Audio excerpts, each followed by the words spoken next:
नमस्कार दोस्तों, हमारे YouTube चैनल सनातन सूर्यलोक में आपका हार्दिक स्वागत है। जानिए क्या कहता है गरुड़ पुराण। इन 7 चीजों के दर्शन मात्र से हो जाती है पुण्य की प्राप्ति। जीवन और मृत्यु के अलावा गरुड़ पुराण में कुछ ऐसी पवित्र चीजों के बारे में भी बताया गया है जिन्हें देख लेने मात्र से ही व्यक्ति पुण्य अर्जित कर लेता है। जानिए ऐसी 7 चीजों के बारे में। गरुड़ पुराण को सनातन धर्म में महापुराण कहा गया है। इस महापुराण में 19,000 श्लोक हैं, जिसमें मनुष्य को अच्छे और बुरे कर्मों का हवाला देकर सही राह पर चलने के लिए प्रेरित किया गया है। उसे जीवन में सदाचार, जप, तप, वैराग्य, दान, ज्ञान आदि का महत्व बताया गया है।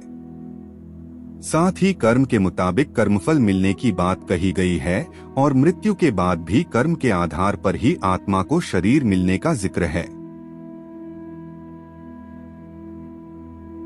गरुड़ पुराण में कुछ ऐसी पवित्र चीजों के बारे में भी बताया गया है जिन्हें देख लेने मात्र से ही व्यक्ति पुण्य अर्जित कर लेता है। आइए जानते हैं उन चीजों के बारे में। गोमूत्रं गोमय दुग्धं गोधूली गोष्ठ गोष्पदम पक्कसस्यान्वितं क्षेत्रं दृष्टा पुण्य लभेत ध्रुवम्। इस श्लोक में ऐसी 7 चीजों का वर्णन किया गया है जिन्हें देखना ही पुण्यदायी होता है। विस्तार से जानिए उन 7 चीजों के बारे में। 1. गोखुर। गाय के खुर यानी पैर को गोखुर कहा जाता है। गरुड़ पुराण के मुताबिक गाय के पैर छूकर आशीर्वाद लेने से भी पुण्य की प्राप्ति होती है। शास्त्रों में गाय में 33 कोटि देवताओं का निवास होने की बात कही गई है।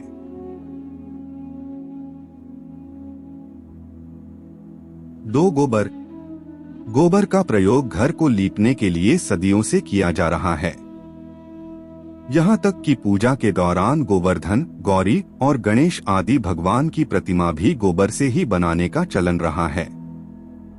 ऐसा इसलिए क्योंकि गोबर को बहुत पवित्र माना गया है। इसको देख लेना ही काफी शुभ होता है। 3. गाय के पैरों की धूल। गाय के पैरों की धूल को गोधूली कहा जाता है। यदि ये किसी व्यक्ति को दिख जाए तो इसे पुण्यदायी माना गया है। हालांकि शाम और रात के मिलते समय को भी गोधूली कहा जाता है। 4. पकी फसल। पकी हुई फसल किसान की कड़ी मेहनत का प्रतीक होती है। इसे समृद्धि का सूचक माना जाता है। इसे देखना भी काफी पुण्यदायी माना गया है। 5. गाय का दूध। गाय के दूध को शास्त्रों में अमृत समान बताया गया है। पूजा में भी गाय के दूध से भगवान का अभिषेक करने की बात कही गई है। इसके अलावा गाय के दूध में इतने गुण होते हैं कि आयुर्वेद में इसे औषधि के तौर भी दिया जाता है। इसलिए गाय के दूध को देखना भी शुभ माना गया है। 6. गौशाला। जिस स्थान पर गाय रहती हैं, उसे गौशाला कहा जाता है। गरुड़ पुराण में कहा गया है कि गौशाला के दर्शन मात्र से ही पुण्य की प्राप्ति हो जाती है। 7. गोमूत्र। गोमूत्र को भी बहुत पवित्र माना गया है। गोमूत्र का प्रयोग भी आयुर्वेद में दवा के तौर पर किया जाता है। शास्त्रों में इसे गंगा के समान पवित्र माना गया है।